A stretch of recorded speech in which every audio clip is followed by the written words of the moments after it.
Price Lord. எல்லாருக்கும் சோத்திரம். பிரியமானவர்களே, இந்த ஜீசஸ் சைட்டு கால் யூடியூப் வழியாக பார்க்கிறேன் சகோதர சகோதரிகளுக்காக கர்த்தரை சோத்திரிக்கிறேன்.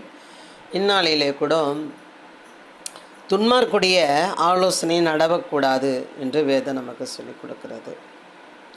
பாவிகளுடைய வழியிலே நில்லாமலும் பரியாசக்காரர் உட்காரும் இடத்தில் உட்காராமலும் இரு என்று வேதம் சொல்லிக் கொடுக்கிறது. பிரியமானவர்களே, பாருங்கள், யார் துன்மார்க்கன் அப்படின்னு பார்த்தீங்கன்னா, அவன் அன்பை அறியாதவன் தான் துன்மார்க்கன். என்னை பொறுத்த வரைக்கும் அன்பை அறியாதவன் தான் துன்மார்க்கன். அவனுடைய ஆலோசனை என்ன பண்ணிடக்கூடாது, நடக்கும். ஏன்னா அவன் தப்பாக என்ன பண்ணி விடுவான், சொல்லி கொடுப்பான். பாவிகளுடைய வழியிலே நில்லாமலும், பாவிகள் ஒரு நாளும் உனக்கு என்ன பண்ண மாட்டான், நல்ல வழியை காட்டவே மாட்டான். தப்பான வழிக்கு தான் அவன் என்ன பண்ணிவிடுவான், கொண்டு போயிடுவான். பரியாசக்காரன் உட்காரும் இடத்தில் உட்காரவன். இந்த பரியாசக்காரனோட நீ உக்காந்தீங்கன்னா அவன் 10 சொல்லும்போது நீ கம்முன்னு இருப்ப, 11வது ஒன்று சொல்லும்போது நீ என்ன பண்ணுவ, சிரிப்ப. அதனால தான் ஆண்டவர் சொல்கிறாரு, பரியாசக்காரன் உட்காரும் இடத்தில் உட்காராமலும். பிரியமானவர்களே, இப்படிப்பட்ட ஆட்களை கண்டுகொண்டு அவர்களோட ஐக்கியம் வைக்கக்கூடாது என்று வேதம் நமக்கு அழகாக என்ன பண்ணுது, சொல்லி கொடுக்கிறது. இந்த இப்படிப்பட்டவர்களை விட்டு நம்ம என்ன பண்ணணும், விலகணும் அப்படின்னு வேதம் நமக்கு சொல்லி கொடுக்கிறது. பிரியமானவர்கள், நம்ம அறிய வேண்டும், நம்ம தெரிந்து கொள்ள வேண்டும், நம்ம எப்படி வாழணும், நம்ம யார் கூட இருக்கணும், யார் கூட இருக்கக்கூடாதுன்றது வேதம் நமக்கு திட்டம் தெளிவாக மிக அழகாக பொறுமையாக அவ்வளோ அருமையான வார்த்தையை நமக்கு அப்படி கொட்டி நமக்கு கொள்ளை பொருளாக கொடுத்துருக்கிறது தான் இந்த வேதம்.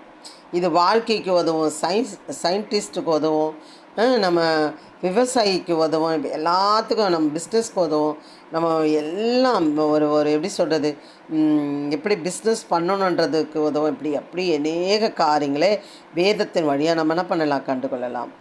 பிரியமானவர்களே, பாருங்கள், சில பேரோட ஐக்கியம் எப்படி இருக்கும்னு சொன்னிங்கன்னா துன்மார்க்கரோடு இருக்கும். சில பேரோட வழி எப்படி இருக்குன்னா பாவிகளோடு இருக்கும். சில பேர் உட்காந்து பேசுகிறது யாருன்னா பரியாசக்காரோடு உட்கார்ந்துருப்பார்கள். பிரியமானவர்களை, இதை பார்த்து கொண்டு இருக்கிற என் சகோதர சகோதரியே, நீ யாரோடு உட்கார்ந்துருக்கிறாய், நீ யாரோட ஆலோசனை கேட்கிறாய், நீ யாரோட வழியிலே நடக்கிறாய் என்று நாம் நிதானிக்க வேண்டும். பிரியமானவர்களே, பாருங்கள், துன்மார்க்கன் அவன் என்ன பண்ணுவான்னா, பாவம் எது நீதி எது என்று அறியாமல் பேசி சொல்லி கொடுப்பான். அவனுக்கு ஒரு குடும்பம் கெட்டு போதே, ஒரு வாழ்க்கை கெட்டு போதே, அவங்களோட எதிர்காலம் கெட்டு போகுதே, அவனோட ஆத்மா கெட்டு போகுது என்றது அவன் என்ன பண்ண மாட்டான், அறியவே மாட்டான். அதனால தான் அவனோட ஆலோசனை நடவாமலும் பாவிகளுடைய வழியில் நிற்கவே கூடாது, போயிட்டே இருக்கணும். கொஞ்சம் நீனா அவனை கோத்து விட்டுருவாங்க, கொஞ்சம் நீனா கோத்து விட்டுருவாங்க.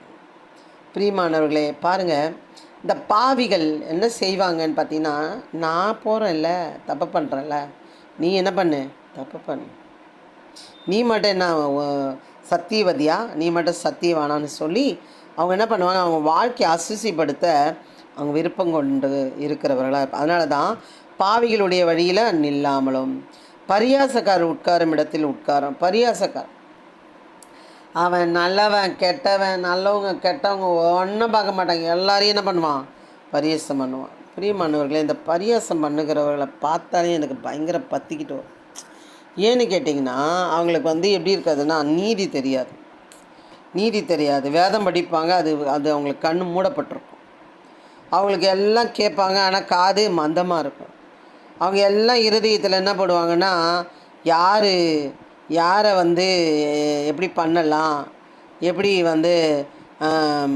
அவங்கள பிரிக்கலாம், எப்படி அவங்கள செய்யலாம், எப்படி பழி வாங்கலாம் அப்படின்னு என்ன பண்ணுவான், யோசிச்சுட்டே இருப்பாங்க. பரியாசக்கார் அவனுக்கு தூக்கமே எப்படி இருக்கும், அவனுக்கு ஏதோ ஒரு பரியாசம் பண்ணாமல் அவனுக்கு தூக்கமே வராது. சிரிப்பாங்க. சபையில் கூட ஒருத்தர் ஏதோ பாடுறாங்க, சத்தம் வாய்ஸ் ஒரு மாதிரி வருதுன்னா சிரிப்பாங்க. அது என்ன வார்த்தை, என்ன அர்த்தத்தோடு பாடுறாங்கன்ற அறிவு இருக்காது. இப்படி நிறைய பேர் பரியாசம் பண்ணுகிறவர்கள் நம்ம பார்க்கலாம். பிரியமானவர்களே, நீங்கள் யாராவது பரியாசம் பண்ணி கொண்டு இருக்கிறீர்களா? பாவிகளுடைய வழியில் நின்று கொண்டிருக்கிறீர்களா? இல்லை துன்மார்க்குடைய ஆலோசனை கேட்டுக்கொண்டே இருக்கிறீங்களா? முதலாவது உங்கள் வாழ்க்கை அழிந்து போகும். முதலாவது உங்கள் வாழ்க்கை அழிந்து ஒன்றுமில்லாமல் போகும். பின்பு உங்களோட இருக்கிறோடைய வாழ்க்கை அழிந்து ஒன்றுமில்லாமல் போய்விடும். பிரியமானவர்களே, மிக கவனமாக இருங்கள். ஏன்னா துன்மார்க்கனுக்கு அறிவு கிடையாது. பாவிகளுக்கு அவங்களுக்கு நல்ல நினைவுகள் கிடையாது. பரியாசக்காரனுக்கு நல்ல புத்தி கிடையவே கிடையாது. பிரியமானவர்களே, இப்படியேப்பட்டவர்களை விட்டு விலகுந்தான் வேதம் சொல்லுகிறது. முடிந்தால் அவர்களை ஆதாயப்படுத்துங்கள், அல்லாட்டா அவர்களை விட்டு விலக வேண்டும். அப்படி வெள்ளைக்கு இருக்கும் பொழுது தான் கர்த்தருடைய வேதத்தில் பிரியமாயிருந்து இரவு பகலும் அவருடைய வேதத்தில் தியானமாயிருக்கிற மனுஷன் பாக்கியவான். அப்போது இதோட இந்த வேதத்தில் பிரியமாயிருந்து அதோட ஐக்கியமாக இருக்கும் பொழுது நீங்கள் யாராக மாறுகிறீர்கள் என்றால் பாக்கியவானாக மாறுகிறீர்கள். அவன் பாக்கியவானாக இருக்கும்பொழுது அவன் நீர்க்காலையில் ஓரமாக நடப்பட்டு தன் காலத்தில் தன் கனியை தந்து தெய்வதராயிருக்கிற மரத்தை போல இருப்பான். அவன் செய்வதெல்லாம் அவனுக்கு என்ன பண்ணுமா? வாய்க்குமா. அப்போ இவங்க 3 பேரை விட்டு நம்ம என்ன பண்ணணும்? விலக வேண்டும். துன்மார்க்கரோ அப்படி இராமல் காற்று பறக்கடிக்கும் பதரை போல் இருக்கிறார்கள். அடித்த வேகத்தில் இப்படி போவோம், அப்படி போவோம், இப்படி போவோம். ஒரு இடமா ஒரே மாதிரி போகாது காற்று. 4 பக்கமும் பதற அடிக்கிற போல் போகும். அவங்களோட யோசனைகளும் பேச்சுகளும் அப்படி தான் இருக்கும். ஆகையால் துன்மார்க்கன் நியாய தீர்ப்பிலும் பாவிகள் நீதிமான்களின் சபையிலும் நிலை நிற்பதில்லை. துன்மார்க்கனும் பாவி எங்கே நிற்பதில்லையா? சபையில் நிலை நிற்பதில்லை. கர்த்தர் நீதிமான்கள் வழியை அறிந்திருக்கிறார், துன்மார்க்கன் வழியோ அழியும். பிரியமானவர்களே, நம்ம நினைக்கிறோம் யாரும் பார்க்கல, அவங்க ஒன்றா அவங்களாம் ஒரு ஆளே இல்லை, நம்ம என்ன ஒன்றால் பண்ணலாம், ரொம்ப ஈஸியாக, ரொம்ப ரொம்ப அனாவசியமாக சில மாமியாருங்க தன் பிள்ளையோட வாழ்க்கையை அப்படியே ஒன்றுமில்லாமல் ஆக்கி விடுகிறார்கள். ஃப்ரெண்ட்ஸுங்க ஒன்றுமில்லாமல் ஆக்கி விடுகிறார்கள். அதே போல் ஃப்ரெண்ட்ஸுங்க மத்தியில் இருக்கிற அந்யூன்யத்தை வேறு யாருன்னா என்ன பண்ண ஒன்றுமில்லாமல் ஆக்கி ஊழியத்தில் ஒன்றுமில்லாமல் ஆக்கி விடுகிறார்கள். பாருங்கள், ஊழியத்தில் ஒரு சகோதரி வந்தாங்க. என்ன பண்ணாங்க, என்னோட இந்த 10 வருஷம் இதில் நிறைய பேரை பார்த்துட்டேன். வந்தவங்க அவங்க ஊழிய அழைப்பு இருக்கா இல்லைன்னு எனக்கு தெரியாது.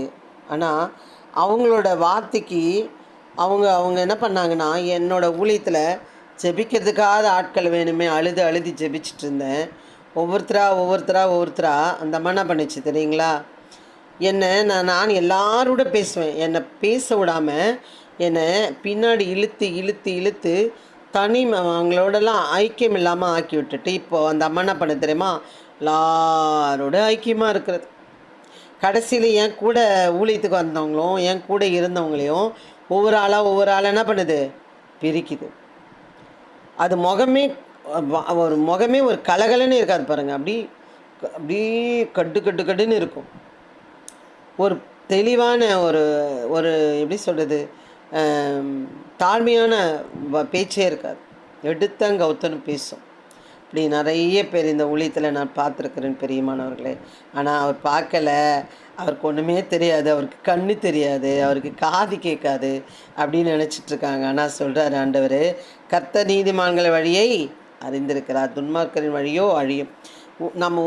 நம்மளால் ஒரு சின்ன விஷயம் கூட எதுவுமே கெட்டு போயிடக்கூடாது பிரியமானவர்களே. நம்ம ரொம்ப கவனமாக இருக்க வேண்டும். இன்றைக்கு ரொம்ப இப்படிலாம் ஒஸ்ட்டாக இருக்காங்க. கர்த்தர் இயேசுவை அறிந்தவர்கள், வேதத்தை தெரிந்தவர்கள் இப்படி இருக்கிறார்கள்னு நினைக்கும் போது அது எனக்கு மன துக்கமாக இருக்கிறது பிரியமானவர்களே. சில பேர் உம்முன்னு கம்முன்னு இருப்பாங்க. அது நம்மளோட ஆத்மாவை கலங்கடிக்கும், நம்ம ஆத்மாவில் நிம்மதி இழந்து விடும். அப்படியேப்பட்டவர்களை தள்ளி போடுங்கள். அவங்களோட ஃப்ரெண்ட்ஸ் வீட்டுக்குள்ளே சேர்க்காதீங்க. அப்படியேப்பட்ட ஆளை சேர்க்காதீங்க. அதே போல் பழி வாங்குகிற குணம் இருக்குது பார்த்தீங்களா, அந்த விட்டு கொடுக்காம அப்படி அலட்சியம் பண்ணுகிறவர்களை வீட்டுக்குள்ளே சேர்க்காதீங்க. தவறாக புரிந்து கொண்டு உங்களுக்கு விரோதமாக சொல்லிக்கொண்டே திரியிறாங்க பாரு, அவங்களையும் வீட்டுக்குள்ளேயே சேர்க்காதீர்கள். இப்படிப்பட்டவர்களெல்லாம் நீங்கள் சேர்க்காது இருப்பீர்கள். ஆனால் நீங்கள் எப்படி இருப்பீங்க தெரியுமா? கர்த்தர் நீதிமான்கள் வழியை அறிந்திருக்கிற, துன்மார்க்கன் வழியை அழியும். நீங்கள் எப்படி இருப்பீங்கன்னா, அவன் நீர்க்காலில் ஓரமாக நடப்பட்டு தன் காலத்து கனியை தந்து இதே இலை உதிரா இருக்கிற மரத்தை போல இருப்பான், செய்வதெல்லாம் வாய்க்கும். அப்படிப்பட்டவர்களெல்லாம் நீங்கள் விளக்குனாதான், வீட்டுக்குள்ளேயே சேர்க்காதீங்க. அப்படிப்பட்டவங்கள பொம்பளையும் ஆம்பளையும் வீட்டுக்குள்ளே சேர்க்காதீங்க. ஊழியக்காரனாக இருந்தால் கூட சேர்க்காதீங்க. சரிங்களா? அவங்களோட வார்த்தையில் ஒரு சமாதானம் இருக்கும், அவங்களோட எண்ணங்களில் அவங்க பார்வையில் ஒரு சமாதானம் இருக்கும். அப்படிப்பட்டவர்களை மாத்திரம் நீங்கள் இணைந்து ஊழியம் செய்யுங்கள், இணைந்து பழகுங்கள், வீட்டுக்குள்ளே நீங்கள் அனுமதி பண்ணுங்கள். கண்டிப்பாக உங்கள் ஊழியமோ குடும்பமோ படிப்போ காலேஜோ இல்லை வேலையோ பிஸ்னஸ் எல்லாத்துலேயும் உங்களை உயர்த்த வல்லவராக இருக்கிறார். ஐ மீன் காட் பிளஸ் யூ. கர்த்தர் உங்களை ஆசீர்வதிப்பாராக. ஐ மீன் அல்லேலூயா.